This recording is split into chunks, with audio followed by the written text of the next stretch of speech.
How's it going, guys? Welcome back to our channel. In today's video, we are going to explore some unsolved mysteries which I hope that you'll like and find more than intriguing.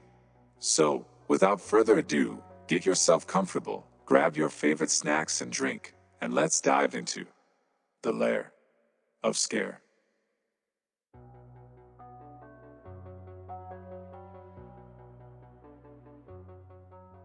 In 1959, a group was formed for a skiing expedition across the northern Urals in Sverdlovsk Oblast, Soviet Union. Igor Dyatlov, a 23-year-old radio engineering student at the Ural Polytechnical Institute, formed a group of 9 others for the trip whom were fellow students and peers at the university. The initial group consisted of 8 men and 2 women. Each member of the group was an experienced Grade 2 hiker, and would be receiving Grade 3 certification upon their return. Back then, Grade 3 was the highest certification available in the Soviet Union. The route was designed by Dyatlov's group, and it was approved by the Sverdlovsk City Route Commission. The goal of the expedition was to reach Otorten, a mountain 10 kilometers north of the site where the incident occurred. This route was undertaken in February, the most difficult time to traverse. The group arrived by train at Ivdel, a town at the center of the northern province of Sverdlovsk in the early morning of January 25, 1959. They then took a truck to Vizai, a village that is the last inhabited settlement to the north. On January 27th, they began their trek. The very next day, Yuri Yudin, who had several health issues, turned back due to knee and joint pain that made him unable to continue the hike. The remaining 9 hikers continued the trek.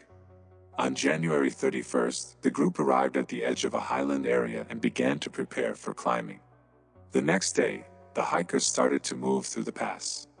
It seems they planned to get over the pass and make camp for the next night on the opposite side. Because of bad weather conditions, snowstorms and decreasing visibility, they lost their direction and deviated west, toward the top of Kholat Syakhl. When they realized their mistake, they decided to set up a camp there on the slope of the mountain rather than move 1.5 kilometers downhill to a forested area that would have offered some shelter. Before they left, Dyatlov said that he would send a telegram to their sports club as soon as the group returned to Vizai. It was expected that this would happen no later than February 12th, but Dyatlov had told Yudin, before he departed from the group, that he expected it to be longer. When the 12th passed and no messages had been received, there was no immediate reaction, as delays of a few days were common with such expeditions. On February 20th, the travelers' relatives demanded a rescue operation, and the head of the institute sent the first rescue groups. The army and the police forces became involved, with planes and helicopters ordered to join the operation. On February 26th, the searchers found the group's abandoned and badly damaged tent on Kholat Syakhl. Diaries and cameras found around their last campsite made it possible to track the group's route up to the day preceding the incident. The campsite left everyone baffled. Mikhail Sherevin, the student who found the tent, said that the tent was half torn down and covered with snow. It was empty, and all the group's belongings and shoes had been left behind. Investigators said the tent had been cut open from the inside. 9 sets of footprints, left by people wearing only socks or a single shoe or even barefoot, could be followed, leading down to the edge of a nearby wood. After 500 meters, these tracks were covered with snow. At the forest's edge, the searchers found the visible remains of a small fire. There were found the first 2 bodies. The bodies of Krivonishenko and Doroshenko. They were shoeless and dressed only in underwear. The branches on the tree were broken up to 5 meters high, suggesting that one of the skiers had climbed up to look for something, perhaps the camp. Between the pine and the camp, the searchers found 3 more corpses, Dyatlov, Komogorova, and Slobodin, who died in poses suggesting that they were attempting to return to the tent. They were found at distances of 300, 480, and 630 meters from the tree. Finding the remaining 4 travelers took more than 2 months. They were finally found on May 4th under 4 meters of snow 75 meters further into the woods. 3 of the 4 were better dressed than the others, and there were signs that some clothing of those who had died first had been removed for use by the others. Dubinina was wearing Krivonishenko's burned, torn trousers, and her left foot and shin were wrapped in a torn jacket. The investigation started immediately after the first 5 bodies were found. There were found no injuries that might have led to their deaths, and it was ruled that they had all died of hypothermia. Slobodan had a small crack in his skull, but it was not thought to be a fatal wound. An examination of the 4 bodies found in May shifted the narrative of the incident. 3 of the hikers had fatal injuries. Nikolai Vladimirovich had major skull damage, and Dubinina and Zolotaryov had major chest fractures. According to Boris Vozrozdeny, the force required to cause such damage would have been extremely high, comparable to that of a car crash. Notably, the bodies had no external wounds associated with the bone fractures. All 4 bodies had soft tissue damage to their head and face. Dubinina was missing her tongue, eyes, part of the lips, as well as facial tissue and a fragment of skull bone. Zolotaryov had his eyeballs missing, and Alexander Kolevatov his eyebrows. Vozrozdeny, the forensic expert performing examination, judged that these injuries happened post-mortem due to the location of the bodies. There was initial speculation that the indigenous Mansi people, local to the area, had attacked and murdered the group for encroaching upon their lands. Several Mansi were interrogated, but the investigation indicated that the nature of the deaths did not support this hypothesis. Only the hikers' footprints were visible, and they showed no sign of hand-to-hand struggle.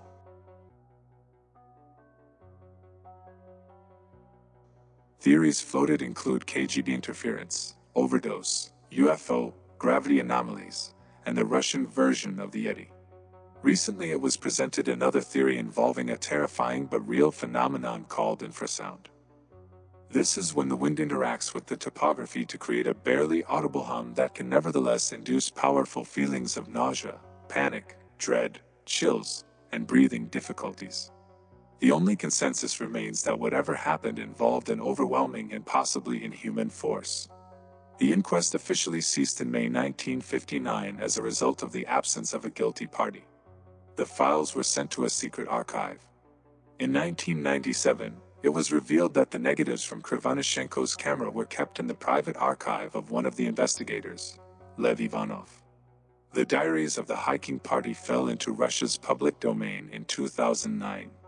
In February 2019, Russian authorities reopened the investigation into the incident, although only 3 possible explanations were being considered: an avalanche, a slab avalanche, or a hurricane. Amateur aviation historian Andrei Shepelev considers that the group could lost their lives due to a photo flash bomb dropped by a U.S. spy plane, and a declassified U.S. document confirms that. In the first half of 1959, there was such a secret mission near Nizhnaya Salda. According to Shepelev, the U.S. plane could drop a photo flash bomb, which, due to the mountainous area, exploded closer to the ground than expected. The explosion could frighten the hikers, so they left the tent and froze to death. Till this day, no one can say for sure what exactly happened that day and how the group lost their lives.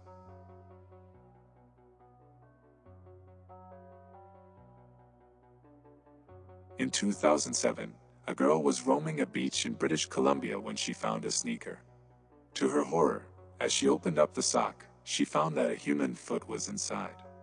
Since then, a number of severed feet have washed ashore. The feet have been connected to 5 men, 1 a woman, and 3 of unknown sex. Throughout the years, with the hoax foot thrown here and there, the case has never been completely closed, with many theories floating around as to who the feet belonged to. The Vancouver police managed to identify 1 foot in 2008, matching its DNA to a man who was described as suicidal. They later were able to match 2 other feet to a woman who was also believed that she took her own life. Because of these findings, many speculate that the feet belonged to those who jumped off a bridge to their deaths. However, because of the rarity of only feet and no other body parts showing up, some believe that the feet were connected to a plane crash by a nearby island. Others suggest they were those of the victims of the Asian tsunami in 2004, since the make of the shoes were all manufactured before 2004. Whatever sources these feet are coming from, they have left the world baffled for years.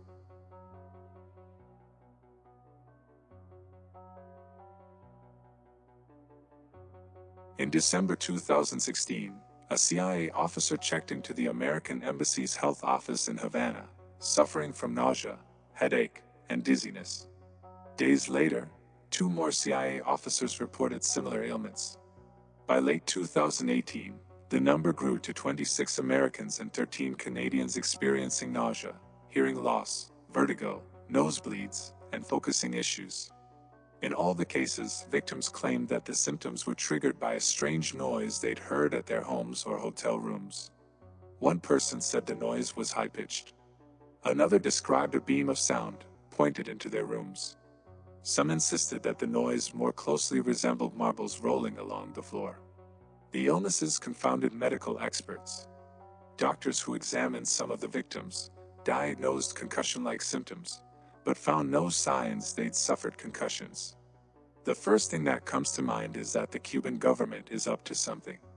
The Cubans vehemently deny they're responsible, and many American investigators believe them. That's because they still don't know who or what made the victims sick. Was it a new type of weapon? The CIA claims it doesn't know of any weaponry that could cause these symptoms. What about ultrasound? One theory holds that a pair of covert eavesdropping devices placed too close to each other by Cuban agents may have inadvertently produced such a reaction. But the FBI has found no evidence to substantiate that argument. In fact, ultrasound is above the range of human hearing. Recordings of the sounds from some of the victims only added to the confusion. 2 scientists who studied the recordings believe they captured the sound of lovelorn male crickets.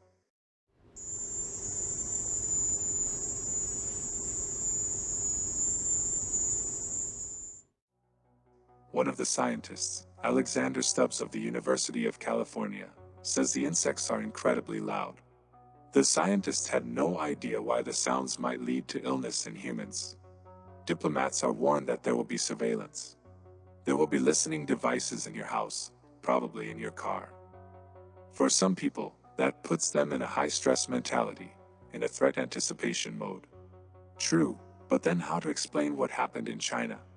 In May 2018, an American posted in the consulate in Guangzhou was diagnosed with the very same mystery illness. Ultimately, 15 Americans were evacuated.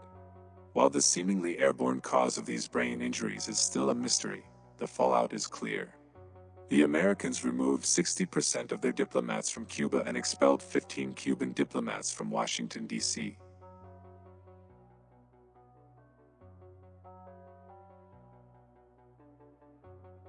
Back in 2005, in the town of Cape Elizabeth, the community experienced something unnerving. While they were sleeping, victims who kept their doors unlocked would wake up in the morning to catch a brief glimpse of a man staring at them. Before they could react, the man would flee the scene, leaving the house just as it was before he entered it. Nothing was stolen. The intruder was a young man who started sneaking into people's homes and watching them sleep. Nobody was injured or killed. All that he took was their privacy when he snuck into their bedrooms to watch them sleep. A rough sketch depicting a man in his early 20s played on the local news.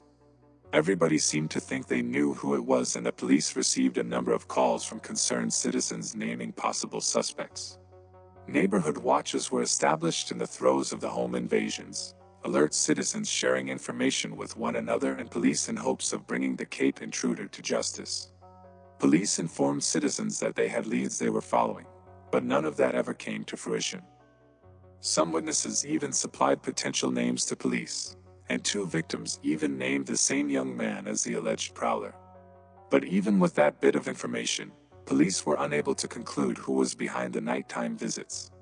The incidents stopped as abruptly as they began, with nothing reported after February 2006. Perhaps he had his fill of staring at sleeping bodies during that time period. But the thought that such a person existed and still walks among us is enough to give anyone the chills. And of course, serves as a grim reminder to lock our doors. And concluding with the Cape intruder, we come to an end with today's Unsolved Mysteries. If you liked today's video, drop a comment below and let us know which one was the most baffling to you. Also, don't forget to subscribe to our channel, so you don't miss any of our regular uploads. Until then.